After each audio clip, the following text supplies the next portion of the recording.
Good morning, friends. Welcome back to Astrology Today and Tarot. My name is Mel Rose.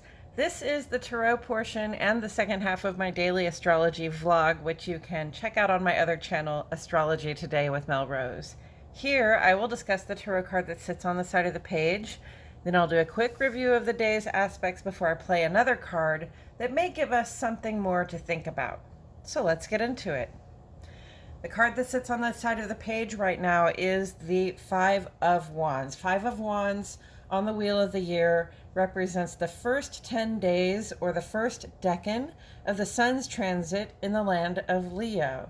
Leo is a fire sign, and wands in tarot represent fire, and the fire element symbolism is about that spark, that drive, that motivation, that inspiration, whatever it is that you sense that really makes you want to get moving and act on something.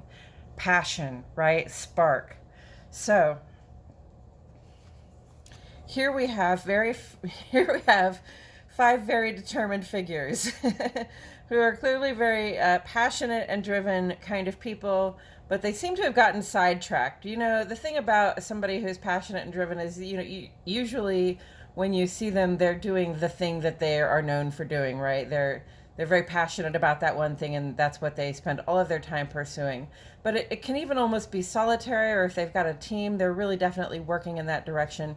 This is not a working together vibe right here, okay? This is people who have passions and who are determined, but they seem to have gotten bogged down in some sort of argument, some sort of rivalry, perhaps a struggle to show, that they are the most authoritative person, in regards to whatever we're pursuing.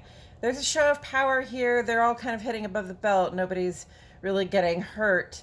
And it can be good to have a little bit of competition when you are in pursuit of something that you are passionate about. It can be good because, when you know the strong and weak points of your competitors, you know how you can get stronger, and you know how you can sort of compete with them. So a little competition can be good, strictly above the belt, definitely.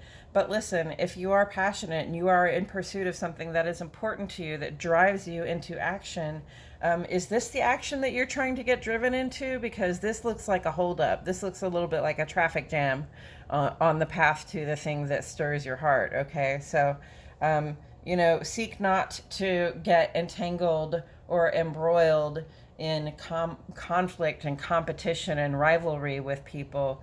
And if you must engage in that rivalry, if that's part of reaching your goal, then I wish you I wish you the very best. But also, when you find yourself in this kind of a competition or this kind of a disordered fight or fracas with some people, often, in my opinion, the best thing is to sort of walk away. And with that said, I'm going to go ahead and... Oh, I know what's going on here. Excuse me, friends. There we go. That's a little bit better.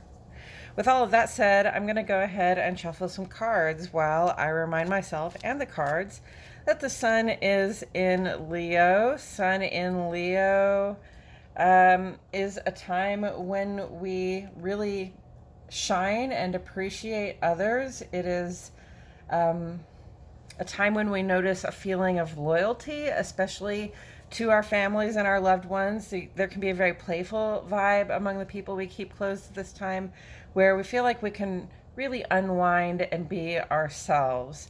Mercury is in Leo as well, inviting us to express our thoughts and plans in more grand and dramatic fashion, so that the people that we keep around us can be enrolled enthusiastically in our vision for our lives. The moon is in Virgo and in a waxing crescent right now. So at this time, we're mostly sort of dreaming and speculating about what we would like to do going forward. We have this whole week from the new moon to the first quarter moon. We can construct an idea for ourselves regarding what we'd like to complete in the coming weeks and months, and we don't really have to make anything specific happen at this time. Virgo's influence says that we can solve problems with the intentions we're setting right now. On the moon side of the page today, we have some really great sort of blessings available to us. Moon goes sextile to Venus this evening. Actually, this is late. This is all kind of late in the evening or early tomorrow morning. Moon goes sextile to Venus just after 10 o'clock tonight. And this is, we can feel really receptive and loving at this time. The sextile vibration says we can sort of draw in anything we desire if we're just willing to work on it a little bit. And then Moon goes trine to Mars after midnight tonight. That's another really positive vibe. We're blessed with a desire to act, to be direct, and we can be really courageous at this time. So we're probably capable of reaching any reasonable goal. And then Moon goes trine to Uranus around 1:30 tomorrow morning. And, impulsive or abrupt changes might come about in the heart and home. But with that trine vibration, it says that that's the most positive and ideally functioning change we can kind of have at that time. So blessings all around, friends. And then on the sun side of the page today, we had a couple things happen. Venus this morning around 9 o'clock in the morning goes square to Chiron, and that's going to be with us through August 6th. Venus is in Cancer right now, so it's a very sensitive, emotional vibe when it comes to those things we like, love, and can't get enough of. And we may find ourselves feeling like no one is listened or that our needs and desires aren't important to the people around us. But Chiron is in retrograde in Aries. It's asking us to think about the ways we block ourselves from, the ways in which we hold back our self-expression and the ways we block other people from relating to us. So it's possible that we just haven't expressed ourselves in a way that makes our needs and desires clear to those around us.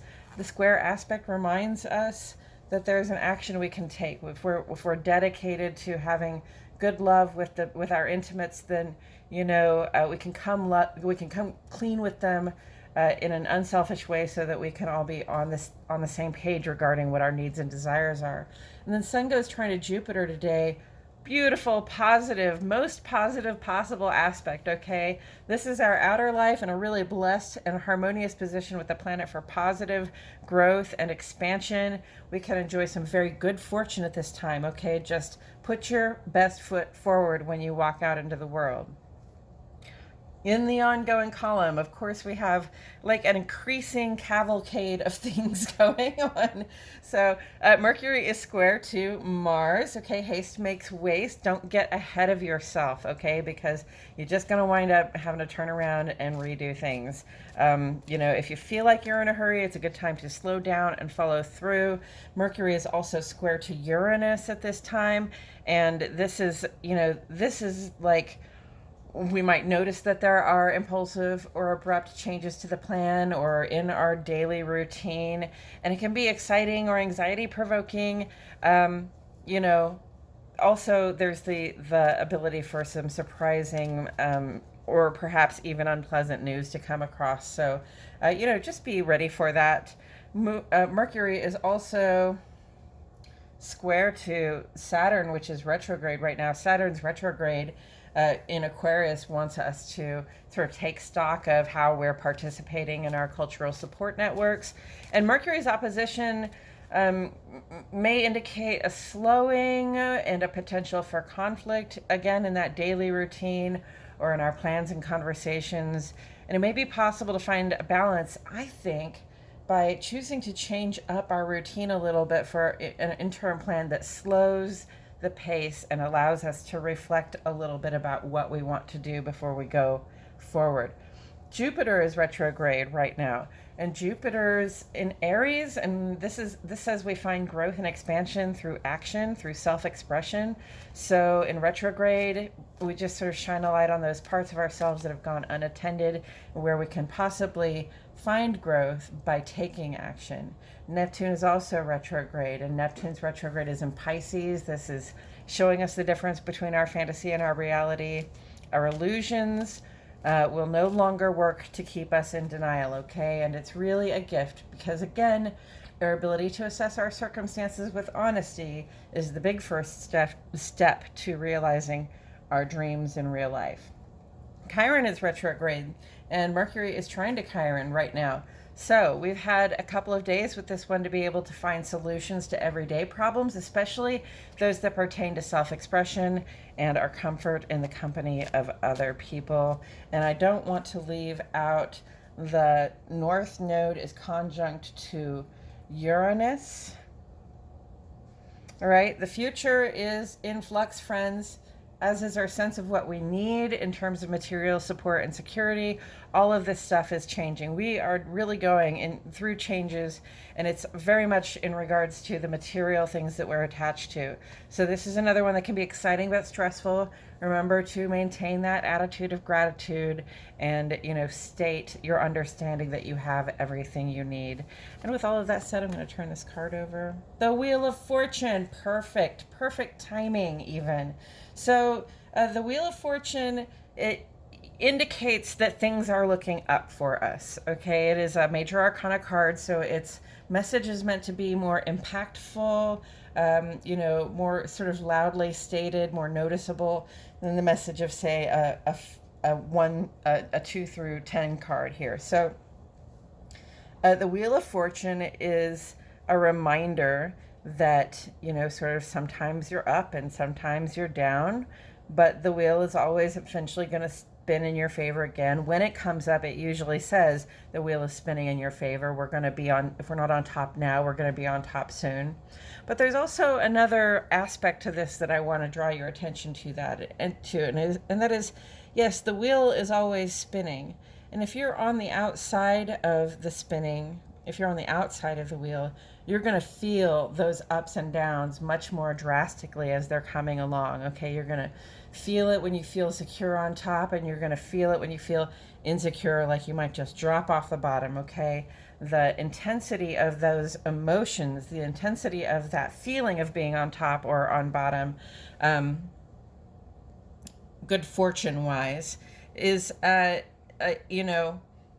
lessened the closer we can bring ourselves to the center of the wheel as it spins. Okay, so if you are in the center of the wheel and allowing the world to sort of happen around you, you can see the stuff that looks and feels good. You can see the stuff that looks and feels bad.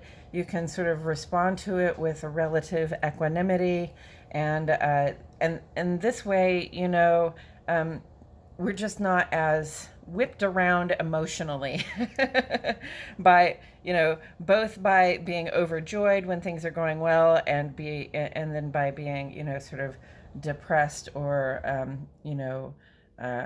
unhappy when things have not gone in our favor. So the future is wide open, okay, but have a little faith, right? The things that we need, all of our needs and desires are met. The things that we need will be there for us when we need them. Yes. There's very much a vibe of realizing your dream when you see the Wheel of Fortune, because when it comes up, it generally is a positive sign that things are turning in our favor. Okay, so realizing, that means like really making a real assessment of where we are, and trying to create our dream or what we imagine for ourselves in reality, right? You can't just rely on good fortune.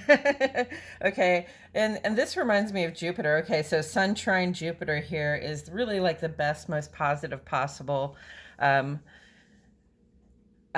expression of good fortune through the aspects. The sun is our outer life, and it's in this really highly functioning, blessed position, almost as though the angels are smiling down on us and singing about how well we're about to do.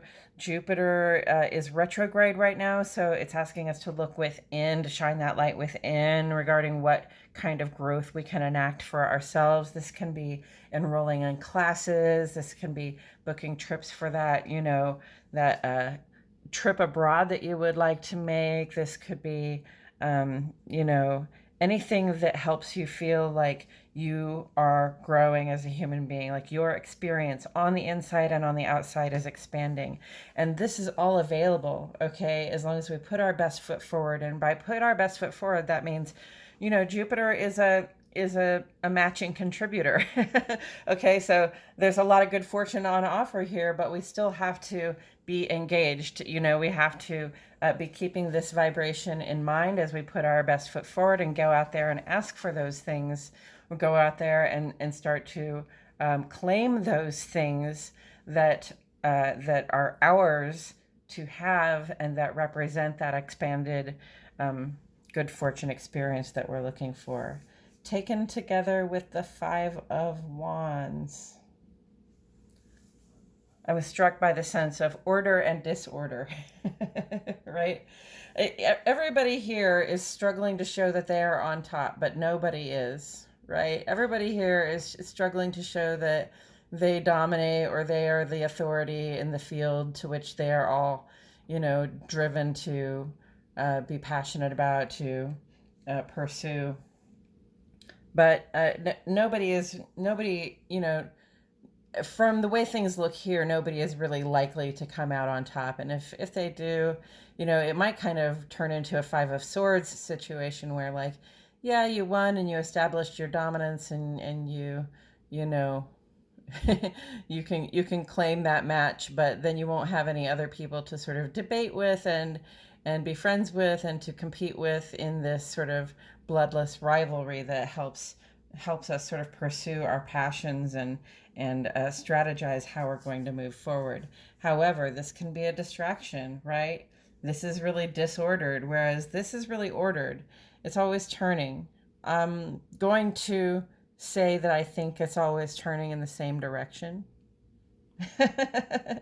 I don't think I've ever asked myself that question or not. But it seems to me that there's an orderliness to the Wheel of Fortune, this idea that sometimes you're up and sometimes you're down. But if you can stay in the middle, you can maintain a relative emotional and intellectual and intuitive equanimity about, how to go through the changes, how to go through the highs with sort of wisdom and peace in your heart, and how to go through the lows also with wisdom and peace in your heart. This looks neither wise nor peaceful. So, there's a choice there, and there's always a choice. Like, this just looks like a choice, right? This says, okay, I'm at a point of choice. I have this thing that I'm driven to pursue, and I have these rivals around me.